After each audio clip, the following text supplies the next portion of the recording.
that person gonna attempt to pass me on the no, yes they are. Ooh, look at that, look at them. That person passed me on the on-ramp. I am gonna pass you so freaking hard.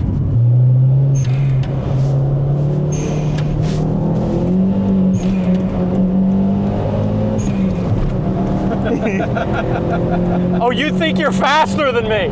You are the not.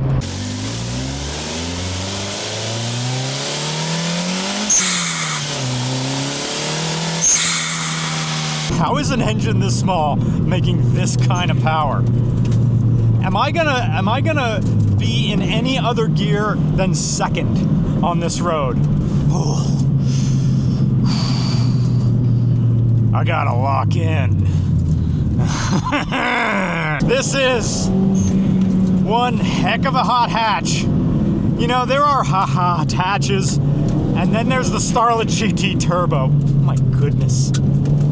This is good stuff, man. Anyway, click the link in the description. Go to fanathem.com/goodcorner. fanathem.com/regularcars. Buy some limited edition merch, and you're automatically, or a digital download, and you're automatically entered to win this amazing final years of the 4th generation Starlet. And you're gonna like this. Click in the link in the description, fanathem.com/regularcars, and you are going to experience what the rest of the world experienced and we did in the United States. Oh, just third gear for just a second. That was all second. Third gear. Let me just take a breather. I'm literally sweating in heater off. Woo! Attack mode.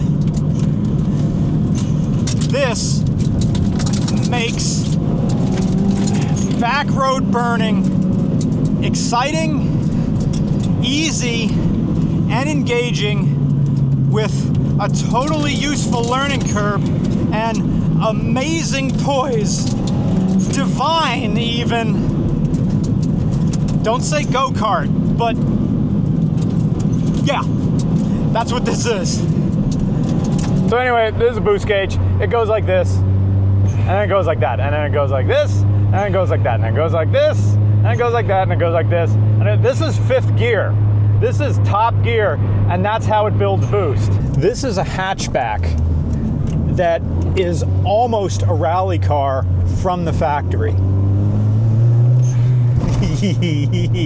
It took the United States, or the USDM market, almost another 20 years to catch up to what the Japanese domestic market was doing in 1995. The Toyota Starlet GT Turbo is powered by the FE-FTE, a 1.3-liter 4-cylinder making stock 133 horsepower at 6,400 RPM, fed by Toyota's house-designed CT9 turbocharger, which Toyota advertised as a 2-mode turbo. All that means is that the internal wastegate will cap boost at 5.8 psi in low mode and 9.4 psi in high mode. Okay, when you talk about the 2-mode turbo, the driver does control it, and it's this button right here.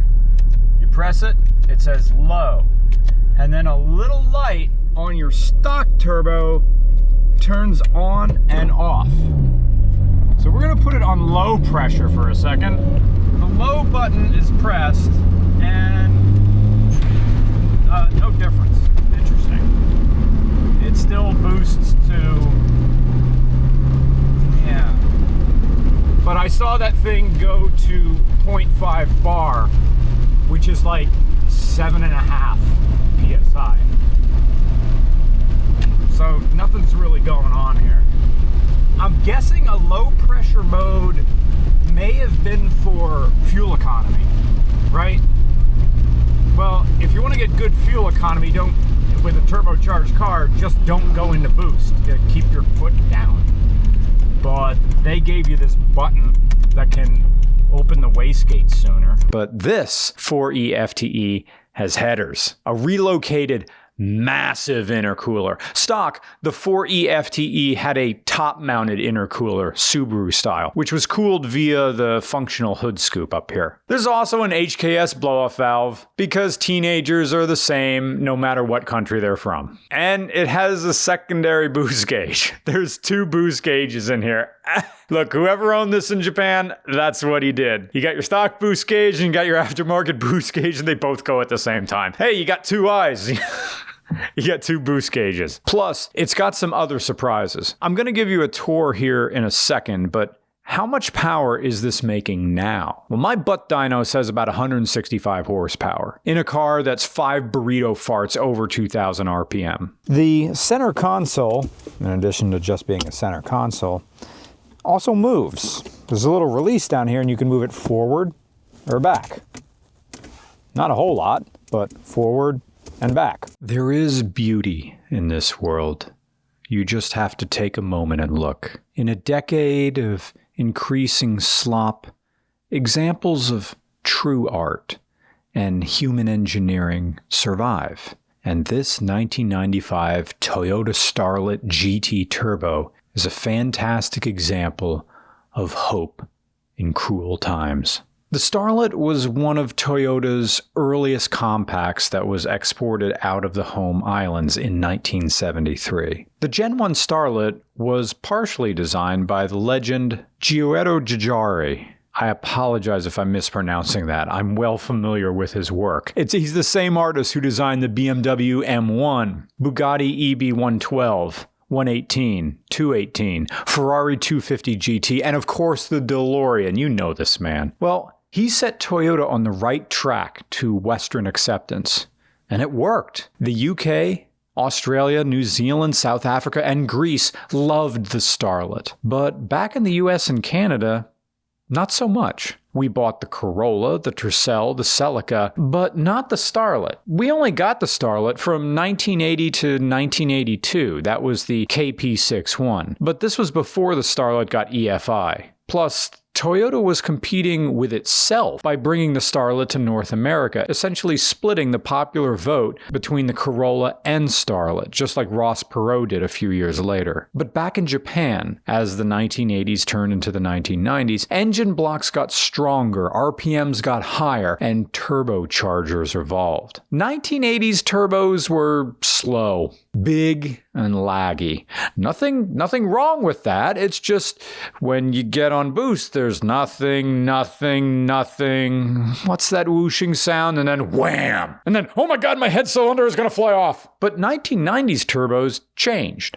They shrank, smaller sized, but faster spooling and higher pressures. In the 1990s, boost came on almost immediately, peaked, and then that was it. There was no, oh God, what is happening? Instead, there was just that childhood feeling of, again, do it again, shift again. Instead of trying to reach a speed fast enough to go back in time, you lived for the moment in between gear changes, where blow-off valves hissed, boost gauges plummeted into vacuum, gear shifters clicked into place, throttle valves opened again, and that fun needle jumped up into the positive pressure again. Like Zen poetry, meaning is found in the absences, in the spaces in between the lines, the stanzas, the spaces in between words themselves. You're meant to reflect on what you just read, or apply your own meaning or interpretation to the previous line. Even if you aren't into poetry, you've seen this art of absence, or meaning in nothingness before. Have you ever watched an anime and in the middle of a scene, the action stops and cuts to, for example, rain falling on a leaf and into a bucket, or weeds blowing in the wind, or a fan in a window, or water boiling on a stove? These scenes don't advance the plot or develop characters. They're just there for vibes. They show the viewer that there's a world outside the protagonists. Life continues despite the blue-haired hero. And that's true of the Starlet GT Turbo. In between shifts on these 1990s JDM hot hatches is where you're meant to discover joy. For a moment, the engine is making no power, and you're defenseless, weak, and vulnerable. There's no anti-lag to keep the turbine spinning. There is no rev hang because there's no electronic throttle, just a steel cable. When your right foot lifts, the throttle plate snaps closed just like a mousetrap. Boost pressure backs up and rushes out of the blow-off valve, singing as it goes. Weight transfers forward for a split second, and there's no traction control to manage physics, just your two hands and your inner ears. Quick, find the next gear and feed in more premium fuel. The hot side of the turbo spins up, and you're alive again. A modern turbo car doesn't do this. All the edges are filed down, and computers are holding your hand and even blipping the throttle for you in between gears. Now, I love modern turbos. I like the weird 3-cylinder GR Corolla. I respect that manufacturers still make fun cars in a modern world of regulations and oversight. But in the 1990s, rules were lax. Does it have seatbelts? A third brake light? A safety glass? 5-mile-an-hour bumpers? Yeah? Okay, you're good. Start the assembly line. There's no denying that Toyota was contending for Honda's Intercontinental Championship belt for hot hatches here. This is the same shape, almost the same dimensions, and similar power as the EG Civic EH3 SI, which made 125 horsepower stock, that's 8 less than the Starlet GT Turbo did stock, with a 1.6-liter D1 Z6Z VTEC. But then there was the Euro Civic VTI that made 160 horsepower, and the Japan-only Civic SIR-S, which made 168 horsepower. The 1990s ruled. Just back and forth manufacturer one-upmanship. Which is better, screaming naturally aspirated VTEC engines or Toyota turbo technology? It's the only war where everybody was a winner. And then Nissan came out of its goon corner and dropped the Pulsar GT-IR, but that's a horny roleplay we already covered. So come with me in the driver's seat and let's get moving. Camera toward other people. I am so... Cross clippings. Lawyer down. Oh yeah, the motorcycle has... He has his music going. Oh, he's got a wallet on a chain. The motorcycle has a wallet on a chain, wallet on the chain, wallet on the chain. But your motorcycle doesn't do this.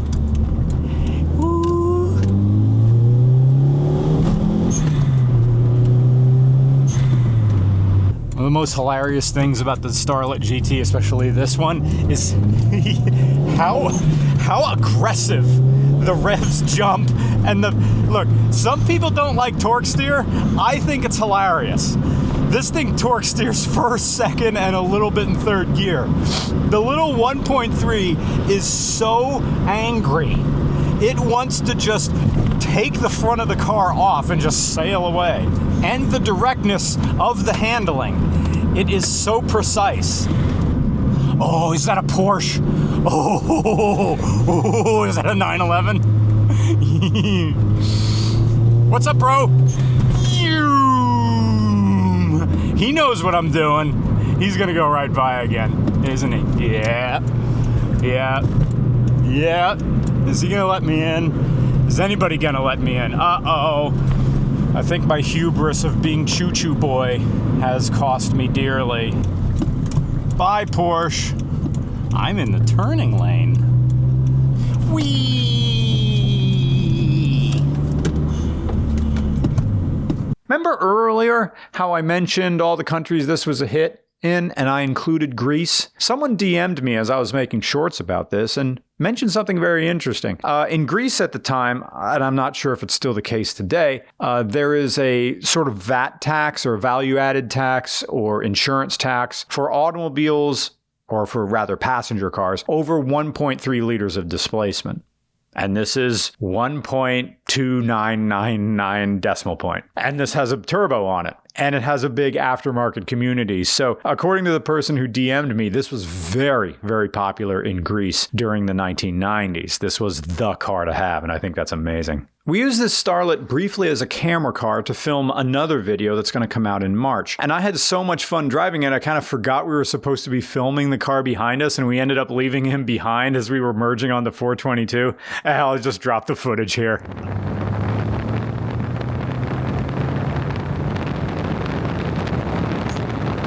Toyota Starlet GT Turbo blocks out the world so that nothing really exists outside of the car in that moment, which is just a pretentious way of saying that the car is engaging, but at a deeper level. But isn't this what a car should do? Automakers don't create cars like this for the same reason it's sometimes hard to find a box of plain old Lego bricks anywhere but the Lego store. The brands do all the imagining now. You're playing in their sandbox. You have to figure out a way to enjoy yourself within a set of restrictions. You're left hoping that what they made is good enough, straight out of the box, that your imagination never enters in the equation. You build the $500 Lego Death Star and display it in your house. It's a conversation piece, okay. Except the conversation isn't about your creativity or imagination. The conversation is about the company's ingenuity and their wrangling of intellectual property. Lego becomes something to have instead of something to do. The Toyota Starlet is something to do. Toyota knew people were going to modify this car and up the boost and bigger injectors. The 4E engine was made to take abuse, and the car itself is made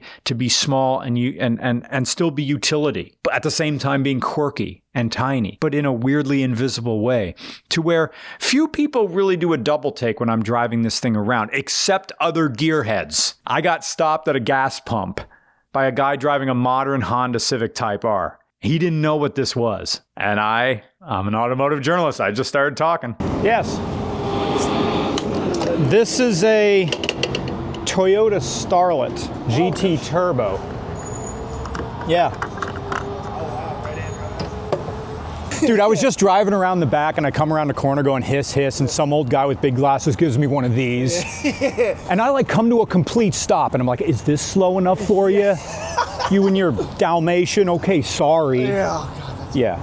If I'd been driving my electric car that's faster than this, he wouldn't have said anything. But because I come around here making noise, Sorry, I wouldn't be doing my job that if I told you I was a YouTuber and someone's gonna win this at the end, we're gonna give this away. Yeah. What's the channel? It's called Regular Car Reviews. Okay. This thing is the video's not gonna go up until not next week, but the week after. Gotcha. I'm looking forward to the weekend when the rain washes the salt off. Yeah, it's gonna be like almost 60. Yeah. I still have my stock Pilot Sport 4S's. Yeah. So I'm like, I could throw those on for you. Yeah, just why not?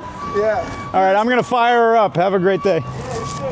When you drive this Toyota Starlet, it's made to make you smile. I am hopeful that manufacturers will get back to this point at some point in our lives. They will again make cars whose only job is to make you smile and also to be executed to the best of their ability. This was the best small hot hatchback Toyota ever attempted, and they gave it everything they had. The point is not speed or image or posing. It's not even winning races. Toyota built an everyday car for having fun. And fun still exists out here in 2026. You can find it. And heck, maybe you can have this one. Go to fanathem.com/regularcars. Buy some limited edition merch, and someone's going to have 2,000 pounds of turbocharged fun. And I hope it's going to be you. Plus, these giveaways are helping us travel more. And to be honest, I think we need to go back to Australia at some point. Thank you for watching this video on our wonderful 1995 Toyota Starlet GT Turbo. Once again, these giveaways help Regular Car Reviews to continue existing in a world of slop and regurgitated content. We can remain truly independent with your help. Please enter this giveaway at fanathem.com/regularcars. Links in the description. You get to buy some cool limited edition merch and a chance to win this wonderful, fun, turbocharged hot hatch from a different age. This is so much fun, and you're going to enjoy it. And because of these giveaways, we can go out and meet you. We can travel. We're not bound by the algorithm, thanks to Fanathem. We can continue making truly independent content and not have to worry about who controls what. So thank you so much for entering these giveaways. Once again, fanathem.com/regularcars.